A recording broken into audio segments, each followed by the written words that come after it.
परमेश्वर की वाणी यूहन्ना 5वां अध्याय। इन बातों के पश्चात यहूदियों का एक पर्व हुआ और यीशु यरूशलेम को गया। यरूशलेम में भेड़ फाटक के पास एक कुंड है जो इब्रानी भाषा में बेतहस्दा कहलाता है। उसके 5 ओसारे हैं। इनमें बहुत से बीमार, अंधे, लंगड़े और सूखे अंग वाले पानी के हिलने की आशा में पड़े रहते थे, क्योंकि नियुक्त समय पर परमेश्वर के स्वर्गदूत कुंड में उतरकर पानी को हिलाया करते थे।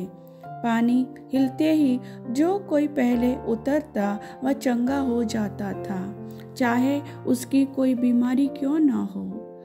वहाँ एक मनुष्य था जो 38 वर्ष से बीमारी में पड़ा था। यीशु ने उसे पड़ा हुआ देखकर और यह जानकर कि वह बहुत दिनों से इस दशा में पड़ा है, उससे पूछा, क्या तू चंगा होना चाहता है? उस बीमार ने उसको उत्तर दिया, हे प्रभु, मेरे पास कोई मनुष्य नहीं कि जब पानी हिलाया जाए तो मुझे कुंड में उतारे, परंतु मेरे पहुँचते पहुँचते दूसरा मुझसे पहले उतर जाता है। यीशु ने उससे कहा, उठ, अपनी खाट उठा और चल फिर।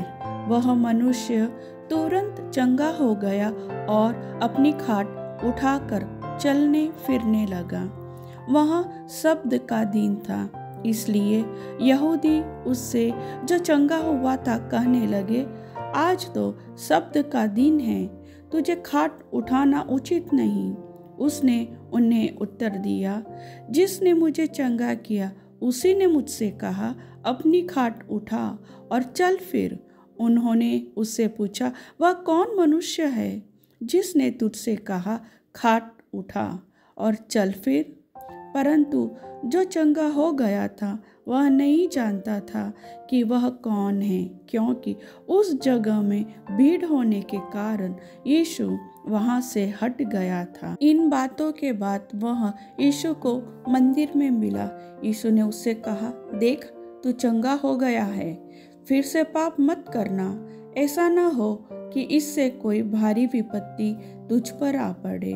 उस मनुष्य ने जाकर यहूदियों से कह दिया कि जिसने मुझे चंगा किया वह यीशु है। इस कारण यहूदी यीशु को सताने लगे, क्योंकि वह ऐसे काम सब्त के दिन करता था। इस पर यीशु ने उनसे कहा, मेरा पिता अब तक काम करता है और मैं भी काम करता हूँ।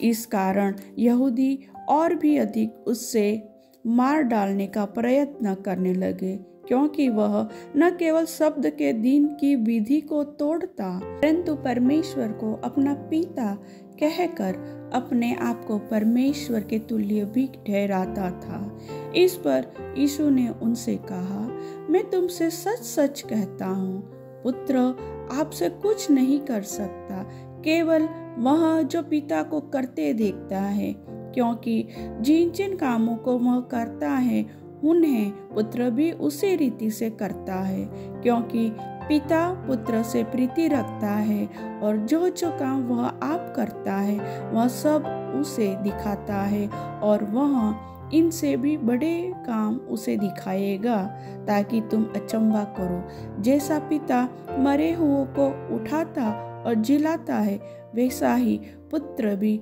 जिन्हें चाहता है उन्हें जिलाता है। पिता किसी का न्याय नहीं करता, परंतु न्याय करने का सब काम पुत्र को सौंप दिया है, कि सब लोग जैसे पिता का आदर करते हैं वैसे ही पुत्र का भी आदर करे। जो पुत्र का आदर नहीं करता वह पिता का जिसने उसे भेजा है आदर नहीं करता। मैं तुमसे सच सच कहता हूँ, जो मेरा वचन सुनकर मेरे भेजने वाले पर विश्वास करता है, अनंत जीवन उसका है और उस पर दंड की आज्ञा नहीं होती, परंतु वह मृत्यु से पार होकर जीवन में प्रवेश कर चुका है। मैं तुमसे सच सच कहता हूँ, वह समय आता है और अब है जिसमें मृतक परमेश्वर के पुत्र का शब्द सुनेंगे, और जो सुनेंगे वे जिएंगे, क्योंकि जिस रीति से पिता अपने आप में जीवन रखता है, उसी रीति से उसने पुत्र को भी यह अधिकार दिया है कि अपने आप में जीवन रखे, वरन उसे न्याय करने का भी अधिकार दिया है, इसलिए कि वह मनुष्य का पुत्र है। इसमें अचंभा मत करो, क्योंकि वह समय आता है कि जितने कब्रों में हैं वे उसका शब्द सुनकर निकल आएंगे। जिन्होंने भलाई की है वे जीवन के पुनरुत्थान के लिए जी उठेंगे, और जिन्होंने बुराई की है वे दंड के पुनरुत्थान के लिए जी उठेंगे। मैं अपने आप से कुछ नहीं कर सकता, जैसा सुनता हूँ वैसा न्याय करता हूँ। मेरा न्याय सच्चा है, क्योंकि मैं अपनी इच्छा नहीं परंतु अपने भेजने वाले की इच्छा चाहता हूँ। यदि मैं आप ही अपनी गवाही दूँ तो मेरी गवाही सच्ची नहीं। एक और है जो मेरी गवाही देता है, और मैं जानता हूँ कि मेरी जो गवाही वह देता है वह सच्ची है। तुमने यूहन्ना से पूछवाया और उसने सच्चाई की गवाही दी है, परंतु मैं अपने विषय में मनुष्य की गवाही नहीं चाहता। तो भी मैं ये बातें इसलिए कहता हूँ कि तुम्हें उद्धार मिले।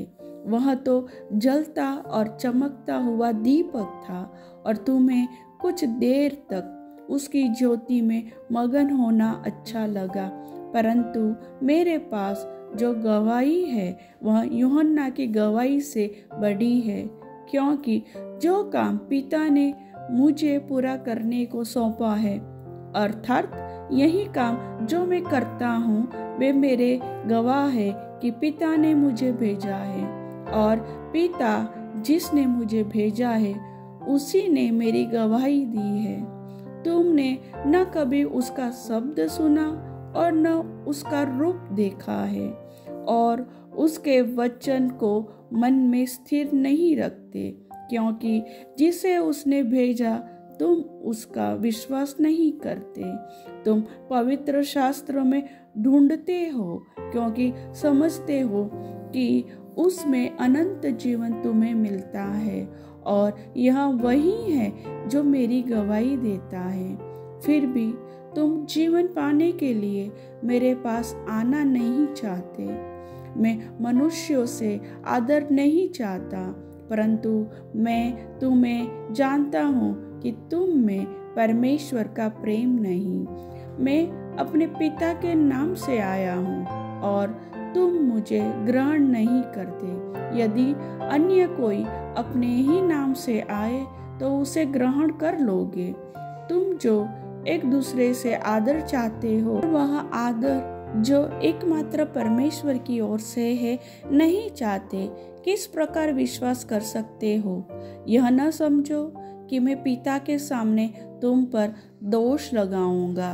तुम पर दोष लगाने वाला तो मूसा है, जिस पर तुमने भरोसा रखा है, क्योंकि यदि तुम मूसा का विश्वास करते तो मेरा भी विश्वास करते, इसलिए कि उसने मेरे विषय में लिखा है। परंतु यदि तुम उसकी लिखी हुई बातों पर विश्वास नहीं करते तो मेरी बातों पर कैसे विश्वास करोगे? जीवित पिता सभी वचन के सुनने वालों को आशीष दे। आमीन।